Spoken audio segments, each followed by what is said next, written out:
You've heard the story 100 times. The Great Pyramid of Giza, built over 4,500 years ago by tens of thousands of Egyptian workers. Carefully carved blocks, massive manpower. Generations dedicated to honoring pharaohs with architectural immortality. That's the official version, but what if it's wrong? What if the Egyptians didn't build the pyramids because they couldn't? It starts with a single crack, not in the stone, but in the timeline. In 1837, British explorer Howard Vyse claimed to have discovered the cartouche of Pharaoh Khufu inside the Great Pyramid. But decades later, whispers emerged. Vyse may have forged the cartouche to validate his theory. To this day, experts remain divided. No other inscriptions explicitly state who built the pyramid. No blueprints. No records. Just assumptions. But that's just the surface. The deeper you go, the stranger it gets. The Great Pyramid's blocks weigh anywhere from 2 to 30 tons, with some internal stones reaching as much as 80. There are over 2.3 million of them. The structure stands 481 feet tall and covers 13 acres. It's so precisely aligned with true north that modern tools struggle to match it. There are internal shafts, narrow, angled tunnels that align perfectly with stars like Orion's Belt and Sirius. It's as if the builders had mastered both the earth and the heavens. Mainstream Egyptologists insist it was possible with enough workers, time, and effort. They speak of copper chisels, wooden sleds, and clever ramps. But modern engineers disagree. In simulations, recreating the precision is staggeringly difficult. Moving and placing a single 50-ton block is hard enough. Now imagine doing it with over 2 million. Stacking them 150 feet in the air with perfect orientation, without mortar. Why go to such lengths for a tomb? Why build something so impossibly perfect? And Stein then never replicate it. Because here's the twist. The pyramids built after Giza?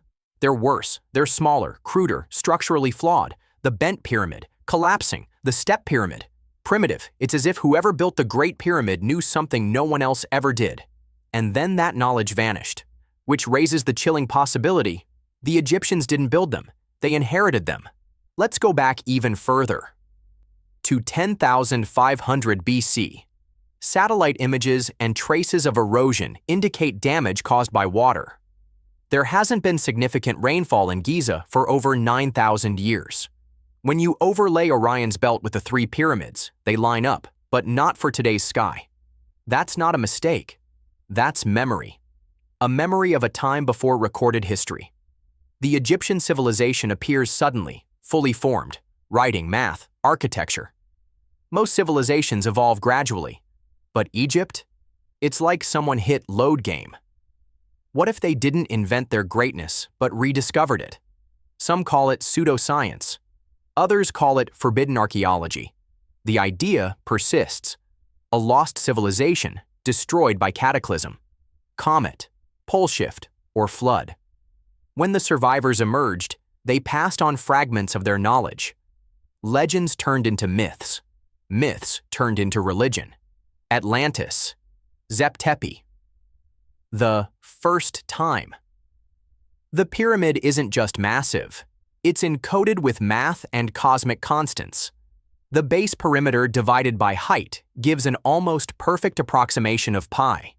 The ratio of the height to half the base matches the golden ratio, phi. The pyramid's latitude aligns closely with the speed of light, in meters per second. Too perfect to be chance. Too mathematical to be primitive. Inside the king's chamber is a granite box. Smooth, precise, but empty. No hieroglyphs, no sarcophagus, no burial residue, but it resonates. When you hum inside the chamber, the granite vibrates. Some believe the pyramid wasn't a tomb, but a resonance chamber, a power plant of sorts. Nikola Tesla referenced the pyramids when designing his Wardenclyffe Tower. He claimed he was resonating the earth. What if the pyramid wasn't built for the dead, but for the living? Or even for the planet? Maybe pyramids were part of a global network. Monuments on a planetary grid. The Great Pyramid sits almost precisely at the geographic center of all landmass. So if Egyptians didn't build them, who did? Aliens? Time travelers? A forgotten race? Maybe the pyramids weren't built. Maybe they were left behind. As proof, in March 2025, Italian scientists announced something shocking: the discovery of a vast underground city beneath the Giza Plateau. Using advanced radar scans, they detected structures 10 times the volume of the pyramids themselves, hidden in the bedrock. 8 vertical cylindrical shafts, possibly tunnels or wells, dive over 640 meters deep.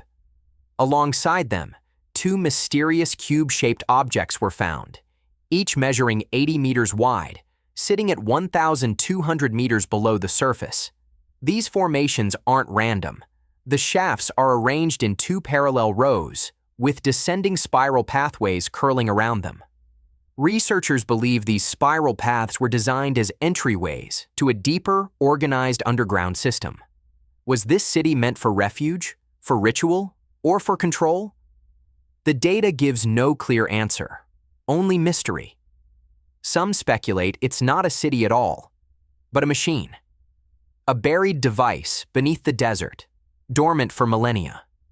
Or perhaps it's a library, a time capsule, the remnants of the civilization that came before.